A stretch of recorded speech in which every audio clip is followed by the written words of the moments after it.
29 ফেব্রুয়ারি 2024 বৃহস্পতিবার ঠিক সন্ধ্যে 6:30টার সময় আমি জানতে পারি আমার দেখা স্বপ্ন 5 বছর ধরে যে স্বপ্নটা দেখে এসেছি সেই স্বপ্নটা অবশেষে সত্যি হয়েছে। তোমরা সকলেই জানো যে আমার চ্যানেলে 1000 সাবস্ক্রাইবার কমপ্লিট হয়ে গেছে। ওয়াচ টাইম আমার বহুদিন আগেই কমপ্লিট হয়ে গেছিলো, মানে দুর্গাপুজোর টাইমেই আমার ওয়াচ টাইম কমপ্লিট হয়ে গেছিলো, যেটা ইউটিউবের টার্গেট থাকে 4000 ঘন্টা। কিন্তু সাবস্ক্রাইবার কমপ্লিট না হয়ে যাওয়ার কারণে কিন্তু আমি মনিটাইজেশনটা অন করতে পারছিলাম না। তো সেইটাও কমপ্লিট হয়ে গেছে। তো এবার মনিটাইজেশনের জন্য অ্যাপ্লাই করব। তো এই আনন্দটা তো আমি তোমাদের সাথে কমিউনিটিতে আমার মানে মনের ভাষাটা কথার মধ্যে দিয়ে শেয়ার করেছিলামই, কিন্তু সেই দিনের পর তো আর কোনো ব্লগ শ্যুট করা হয়নি, তাই ব্লগের মধ্যে তোমাদেরকে থ্যাংক ইউ জানানো হয়নি। তো তোমাদের ছাড়া কোনো কিছুই পসিবল হতো না। তোমরা পাশে ছিলে, তোমরা ভালোবাসা দিয়েছো দেখে 5 বছর ধরে দেখা স্বপ্নটা অবশ্যই সত্যি করতে পেরেছি। এবার আস্তে আস্তে যত দিন যাবে তোমাদের আরও ভালোবাসা পাবো, এইটুকুনি ভরসা আমি রাখি তোমাদের ওপরে। আমি জানি এইভাবেই তোমরা ভালোবাসা দিয়ে যাবে। এখন যে ভিডিও ক্লিপসটা তোমরা দেখছো এটা হচ্ছে পয়লা মাস শুক্রবার দিন সকালবেলা ভিডিও। সকল দেবদেবীর পাশাপাশি আমি বজরংবলীকেও বেশ কিছু বছর ধরে খুব মানছি। আমি যখনই কোনো সমস্যায় পড়ি উনি সবসময় একটা মনের ভরসা যোগান, সেই বিপদ বা সেই সমস্যা থেকে উদ্ধার পাওয়ার জন্য অটোমেটিক্যালি মনের জোর পেয়ে যায়। তো সেই কারণেই আর কি মনের একটা বিশ্বাস তৈরি হয়ে গেছে যে বজরংবলী সবসময় আমার পাশে আছে, যার জন্য তোমরা আমার ব্লগে প্রায়ই দেখো যে আমি বজরংবলীর মন্ত্র পড়ি। প্রতিদিন স্নান করে উঠে এটা আমার অভ্যাস বলতে পারো, এখন অভ্যাসে পরিণত হয়েছে বজরংবলীর মন্ত্রটা পড়া। বিশ্বাস করো ওই মন্ত্রটার মধ্যে না একটা পাওয়ার আছে যা মনের জোরকে অনেকটা পরিমাণে বাড়িয়ে দেয়। আগের দিন রাতে একটা খুশির খবর পেয়েছি, সকাল সকাল এদেরকে দেখে না মনটা একদম ভরে গেছে। বহুদিন বাদে এরা আর কি এলো, মানে এই এলাকায় থাকে অনেক সময় দেখা যায়, কিন্তু প্রায় আমি 1.5-2 মাস বাদে এদেরকে দেখতে পেলাম। আর দেখি কেন জানি না মনের মধ্যে এটাই ফিল হচ্ছিল যে ভগবান তো স্বয়ং আসেন না, ভগবানের দূত হিসেবে এরাই আসেন। তো এরা এসছে যেহেতু সকাল সকাল, তো কী দেবো ভেবে পাচ্ছিলাম না, তখনই চোখে পড়লো যে একটা নতুন বিস্কুটের প্যাকেট ঘরে রাখা রয়েছে। তো ওই বিস্কুটের প্যাকেটটা কেটেই ওদের সবাইকে বিস্কুট খাওয়ালাম। খিদে পায় তো মা, বলো খিদে পায়, ওরা খাচ্ছে। হ্যাঁ বুঝেছ, তো বন্ধু কিচ্ছু হবে না, ভয় পায় না, ভয় পেতে নেই। হ্যাঁ ওই দেখো তোমার সাথে বন্ধুত্ব করছে মা, আচ্ছা বন্ধুত্ব করছে, দেখ দেখ দেখ দেখ দেখ দেখ বন্ধুত্ব করছে। আর আমার পুটু না ওদেরকে দেখে একটু ভয়ই পাচ্ছিল। প্রথমে পুটুই ওদেরকে দেখতে পেয়েছে, তারপরে ও পুটু আর কি চিৎকার করছিল দেখে আমি ছুটে যাই, তখন দেখলাম যে ওরা এসেছে পুরো একটা সপরিবারে। তো পুটুকে একটু বোঝাচ্ছিলাম যে ওরা তো বন্ধু, ভয়ের কিচ্ছু কারণ নেই, ওরা কিচ্ছু করে না। আমরা সকলেই সমাজবদ্ধ জীব, সমাজে ভালোভাবে বেঁচে থাকার অধিকার আমাদের সাথে সাথে ওদেরও রয়েছে। ওরা তো আসে শুধুমাত্র একটু খাবারের খোঁজে, একটু খাবার পেলে পেটটা ভরে গেলে পরে কিন্তু ওরা কোনো ডিস্টার্ব করে না। তো দেখো ওদের খাওয়া দাওয়া হয়ে গেল, তারপরে কিন্তু যে যার মতন যার যার জায়গায় চলে গেল। হ্যালো বন্ধুরা, good morning, welcome back to a new blog. কেমন আছো তোমরা সবাই? আশা করি সকলে খুব ভালো আছো, সুস্থ আছো। আমরাও বেশ ভালো আছি। দিনটা হচ্ছে 2রা মার্চ শনিবার, বাজে সকাল 10:30। ব্লগটাকে এখন থেকেই স্টার্ট করছি। কি ভাবছো তো, প্রথমের পার্টটা 1 তারিখে দেখালাম, আবার 2 তারিখে চলে আসলাম কি করে? অ্যাকচুয়ালি 1 তারিখে আমি ওইটুকুনি শ্যুট করেছিলাম, তারপরে আর কিছু শ্যুট করিনি। আমি মেনলি 2 তারিখ থেকেই ব্লগটা কন্টিনিউ করেছি। তো এখন দেখো হাজব্যান্ড অফিস বেরোচ্ছে, তো সকাল থেকে ব্লগটা স্টার্ট করিনি। আমার হাজব্যান্ড অফিস বেরিয়ে যাওয়ার পরে কি কি কাজ আমার সংসারে থাকে এবং সেই সব কাজগুলোকে সময়ের মধ্যে কিভাবে আমি স্টেপ বাই স্টেপ কমপ্লিট করি, আজকের ব্লগে তোমাদের সাথে সেটাই শেয়ার করব। ও তো অফিস বেরিয়ে গেল, তোমরা দেখতেই পেলে। আমি সামনের গেটে তালা দিয়ে দিলাম। সামনের গেটটা সবসময় আমাদের তালা দেওয়াই থাকবে, আসলে পরে তখন গেট খুলে দেওয়া হয়। এইখানে দেখো এই যে সেই দোপাটি গাছটা, তোমাদেরকে বলেছিলাম না দোপাটি গাছটা বেশ বড় হয়েছে, ফুল হচ্ছে, তোমাদেরকে বলেছিলাম শেয়ার করব। তো এই যে তাই জন্য শেয়ার করে দিলাম। সবসময় তো সামনে আসা হয় না, তাই শেয়ারও করা হয় না। আর এই যে চুটকি, এই চুটকি, এটার নাম আমরা রেখেছি চুটকি। এই একমাত্র শুধুমাত্র রয়ে গেছে বাড়িতে, বাদবাকি যে 4টে ছিল যে যার মতো ভাগ হয়ে গেছে, এক একজন এক এক বাড়িতে থাকে। তো ও সবসময় আমার আগু পিছু এবং হাজব্যান্ডেরও আগু পিছু, যেহেতু বাড়িতে রয়েছে ওকে খাওয়া ওষুধ সব কিছুই টাইম টু টাইম করানো হয়। ওই যে তোমাদেরকে আগের দিন একটা ব্লগে বলছিলাম যে ঘরে রাখতে পারছি না, কিন্তু বাইরে থেকেও ওকে যতটুকু টেক কেয়ার করার আমরা করার চেষ্টা অবশ্যই করছি ওকে। তো হাজব্যান্ড বেরিয়ে গেছে যেহেতু, ও আমার পায়ে পায়ে আর কি ঘুরছিল, তো ওকে একটুখানি আদর করে এবার ঘরে চলে আসলাম। একটার পর একটা কাজগুলো এবার সব গুছিয়ে নিতে হবে। নিচের ডাইনিংয়ের বড় বড় 3টে জানলা রয়েছে, তো সেই জানলাগুলোর যে বাঙ্কারটার টাইলস রয়েছে, তো সাদা রঙের টাইলস ধুলো পড়ে পড়ে না একদম কেমন যেন হয়ে যায়। তো আমি 2 দিন বাদে বাদে না এই জানলাটা ধুয়ে দেওয়ার চেষ্টা করি, তাতে কি পরিষ্কার পরিচ্ছন্ন থাকে। আর যেহেতু আমাদের তুলসী মঞ্চটা বাইরে রাখতে পারি না, ওই জানলাতেই রাখা থাকে, তো সেই জন্য একটুখানি পরিষ্কার পরিচ্ছন্নতা মেনটেন করা একটু উচিত বলে আমার মনে হয়। সেই জন্য একটু অল্টারনেটিভ ডেতে আমি জানলাটাকে সুন্দর মতন ধুইয়ে দিই। তো আজকেও সেইভাবে ধুইয়ে দিলাম, দিয়ে এবার দেখো সোফাটাকে গুছিয়ে নিচ্ছি। সরি, এটা অ্যাকচুয়ালি সোফা নয়, এটাকে সোফা বলাটা ভুল হবে। এটা একটা সিটিং অ্যারেঞ্জমেন্ট, এটা একটা বেঞ্চিকেই আর কি সোফা সিস্টেম করে বসার জায়গা করা হয়েছে। এটা অ্যাকচুয়ালি ছিল আমার দোতলাতে। তোমরা যারা আমার পুরনো ভিউয়ার আমার চ্যানেলে প্রথম থেকে রয়েছে তারা এই সোফাটার সাথে পরিচিত, তারা জানো যে এটা ওপরে ছিল। রিসেন্ট 2-3 মাস ধরে এটাকে নিচে নামিয়ে রাখা হয়েছে একটু চেঞ্জের জন্য। আবার যখন মনে হবে যে ওপরে এটাকে নিয়ে যাওয়ার দরকার তখন আবার এটাকে ওপরে নিয়ে চলে যাব। তো ওটা একদম সিম্পলভাবেই গুছিয়ে রাখা থাকে, কোনো লোকজন আসলে পরে ওখানে যাতে বসতে পারে সেই জন্য। আর এই যে টেবিলটা, এই টেবিলটা কিন্তু ডাইনিং টেবিল হিসেবে ওপরে ইউজ হতো, তো এটা তো এখন নিচে নিয়ে আসা হয়েছে।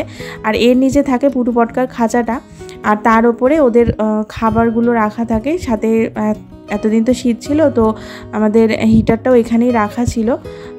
এটাকে তুলে দিতে হবে, তোলা এখনও সময় হয়ে ওঠেনি, তাই জন্য তোলা হয়নি। তো ওটা এখনও ওইখানেই রয়েছে। তো এই টেবিলটাও একটু সুন্দর করে মুছে দিলাম, কারণ খাবার দাবার পুটু পটকার ওখানেই বেড়ে আর কি ওদেরকে দেওয়া হয়। তো সেই কারণে টেবিলটাও সুন্দর করে মুছে এবার নিচে যে রান্নাঘরটা, সেই রান্নাঘরটাকেও আমি অল্টারনেটিভ ডেতে সুন্দর করে মুছে নেওয়ার চেষ্টা করি, তাতে কি পরিষ্কার পরিচ্ছন্ন থাকে। আগে তো রেগুলার এইখানে রান্না হতো, যার কারণে কি পরিষ্কার পরিচ্ছন্ন থাকতো, একদম নিট অ্যান্ড ক্লিন। কিন্তু এখন তো রেগুলারলি রান্না হয় না, হয়তো বছরে একবার কি দুবার। তো যদি রেগুলারলি আমি একটু পরিষ্কার পরিচ্ছন্ন না রাখি তো এটা একদমই নোংরা হয়ে যাবে, তো সেটা দেখতেও ভালো লাগবে না। যখন ডিপ ক্লিন করার সময় হবে তখন আমার খাটনিটাও বেশি পড়বে। তো সেই কারণে কি অল্টারনেটিভ ডেতে যদি আমি সুন্দর করে পরিষ্কার করে নিই তবে কি ডিপ ক্লিন করার সময় খুব একটা অসুবিধা হবে না। তো দেখো সিঙ্কে বেশ কিছু চায়ের বাসন ছিল, তো সেই বাসনগুলো মেজে নিলাম। তোমাদের তো বলি যে হাজব্যান্ড আর মা আর কি নিচে চা বানিয়ে খায়, কারণ হাজব্যান্ড গ্রিন টি খায় আর মা হচ্ছে সুগার ফ্রি দিয়ে চা খায়, আর আমাদের ওপরে চিনি দিয়ে চা হয়। তো সেই কারণে নিচে ইন্ডাকশান আছে, নিচের ইন্ডাকশানে মা আর হাজব্যান্ড দুজনে চা করে খায়। তো সকালে চা করেছিল, তো ওই চায়ের বাসন কটা ছিল, তো সেই কটাও মেজে রাখলাম। মেজে একবারে সিঙ্কটাকে ভালো করে একটু পরিষ্কার করে দিলাম। এবার চলে এসেছি মার ঘরটা গোছাতে। মার ঘর মোটামুটি গোছানোই ছিল, আর শুধু দেখলাম যে ড্রেসিং টেবিলটা বেশ অগোছালো হয়েছে, অনেক দিন ধরে গোছানো হয় না। তো ভালো করে একটু ঝেড়ে পুছে ড্রেসিং টেবিলটাও সুন্দর করে দেখো গুছিয়ে নিলাম।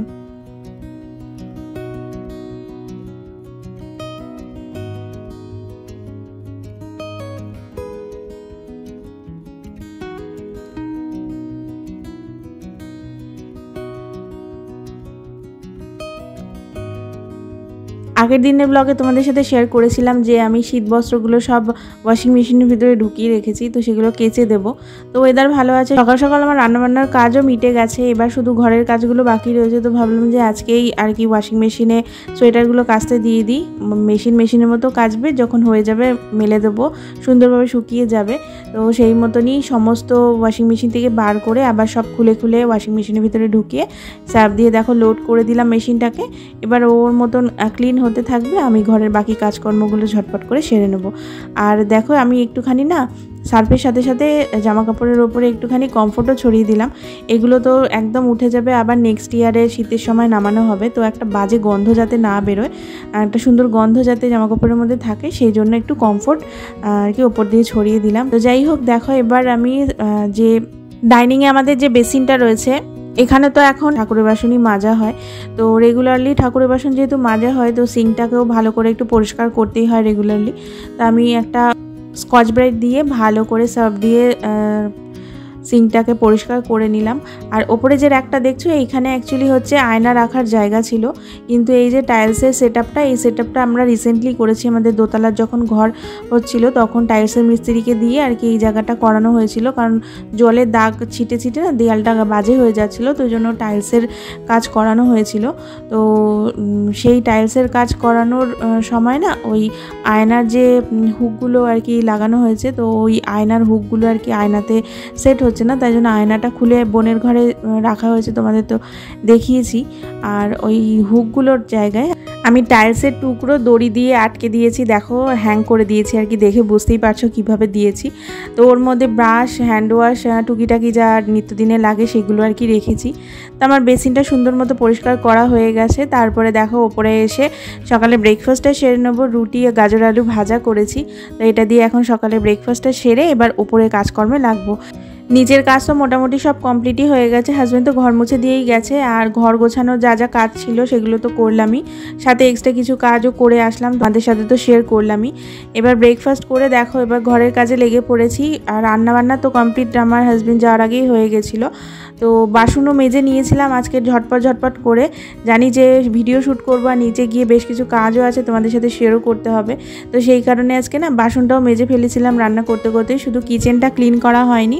তো ভাবলাম যে কিচেন ক্লিন করা থেকে তোমাদের সাথে ভিডিওটা শেয়ার করি। প্রত্যেকটা গৃহিণীর সংসারের কাজগুলো প্রায় একই রকম, শুধু কি মাঝে মধ্যে কাজের পরিমাণটা একটু বেশি থাকে, আবার কখনো কখনো কাজের পরিমাণটা একটু কম থাকে। প্রত্যেকটা মানুষ আলাদা, তাদের কাজের ধরনও আলাদা। একা হাতে আমার সংসারের কাজগুলো কিভাবে আমি ম্যানেজ করে থাকি আমার ভিডিওর মধ্যে দিয়ে তোমাদের সাথে সেটাই শেয়ার করার চেষ্টা করি। যাই হোক, কথা বলতে বলতে দেখো অনেকটা কাজই কিন্তু এগিয়ে ফেললাম। রান্নাঘর ক্লিন করে আমি কিন্তু সোফাটাও সুন্দর করে গুছিয়ে নিয়েছি। এবার যে সেন্টার টেবিলটা রয়েছে ওর ওপরে আমি তো অনেক জিনিসপত্র সাজিয়ে রাখি, তো সেই জিনিসপত্র সরিয়ে সরিয়ে কিন্তু ডাস্টিংটা করতেই হয়। তো এখানে দেখো সমস্ত জিনিস সরিয়ে সরিয়ে কিন্তু আমি সুন্দর করে ডাস্টিংটা করে নিচ্ছি। আর একটা কথা, আমার বেডরুমটা কিন্তু আজকে আমার সকাল সকালই পরিষ্কার করা হয়ে গেছে। কেন কি এইসব ভিডিও করতে যাব তখন কিন্তু পুটুকে খেয়াল করা পসিবল হবে না। আর পুটু এতটাই দুষ্টু হয়েছে, একটু চোখের আড়াল হলে পরে না জানলা দিয়ে গিয়ে বাইরে বসে থাকে, জাস্ট একটুখানি ফাঁকা জায়গা থাকে ও মানে বিটটা আর কি, জানলার বিটে গিয়ে বসে থাকে, এতটাই দুষ্টুমি করে। তো সেই কারণে যাতে করে ওর দিকে খেয়ালটা না দিতে হয় সেই জন্য আমি আগে বেডরুমটা সুন্দর করে ডাস্টিং করে ঘর মুছে ওকে খাইয়ে দাইয়ে ঘুম পাড়িয়ে দিয়েছি। তারপরে দেখো এখন ডাইনিং কিচেন সমস্ত কিছু পরিষ্কার পরিচ্ছন্ন করব, তোমাদের সাথে ভিডিওর মধ্যে দিয়ে শেয়ার করব। তো চলো এক এক করে আমি ডাস্টিংয়ের কাজটা কমপ্লিট করে নিই।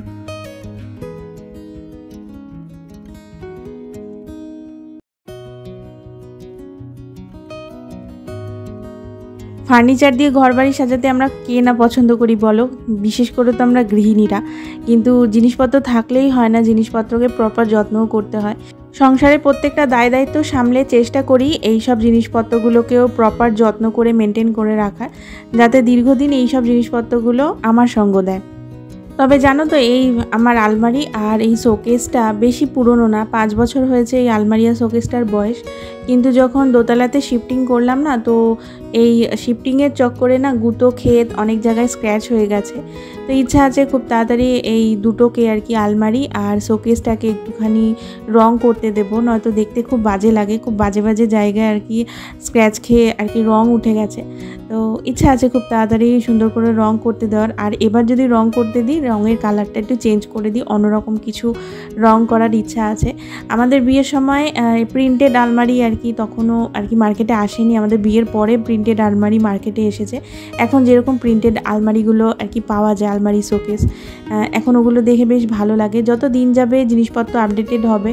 আর বিশেষ করে আমার ক্ষেত্রে বলছি, যতই জিনিস দেখি না কেন আমার সবই মনে হয় কিনে নিই। আমার বাড়িঘর গোছাতে সাজাতে এবং টিপটপ রাখতে এতটাই ভালো লাগে। তো দেখা যাক কতদূর কী হয়, যা হবে তোমাদের সাথে তো অবশ্যই শেয়ার করব।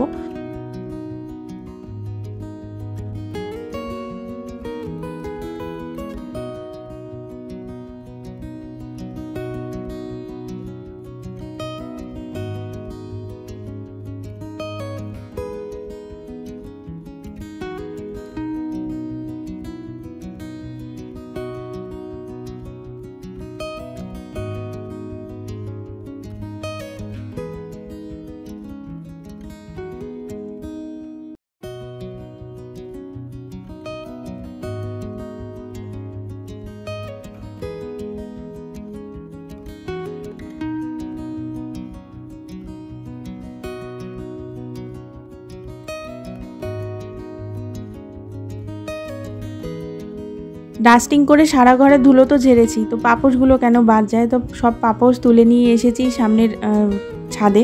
নিয়ে এসে পাপোশগুলোকে ভালো করে বাড়ি মেরে মেরে আর কি ধুলোগুলো তাড়াচ্ছি। আর একটুখানি কিছুক্ষণ রোদে দিয়ে রাখবো। আর মানে ঘর মোছাটা শুধু জাস্ট বাকি রয়েছে, তো এগুলো একটুখানি রোদ খেতে খেতে আমি ঝটপট করে ঘরে গিয়ে ঘরটা মুছে নেব। তোমাদের তো বললাম আমি বেডরুমটা মোছা হয়ে গেছে, শুধু ডাইনিংটা আর ছোটো রুমটা বাকি আছে। তো এটুকু মুছে নিলেই হয়ে যাবে, ততক্ষণে এগুলো রোদ খাক।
ঘরের সমস্ত কাজ সেরে স্নান করে এবার নিচে এসেছি। সমস্ত জামা কাপড় যেগুলো ওয়াশিং মেশিনে কাচা হয়েছে সামনে মেলে দেওয়া হয়েছিল। অ্যাকচুয়ালি কী বলো তো, ওয়াশিং মেশিনে কাচাকাচি করলে না খুব তাড়াতাড়ি শুকিয়ে যায়, কারণ মোটামুটি 90% শুকিয়েই ওয়াশিং মেশিন থেকে বেরোয়।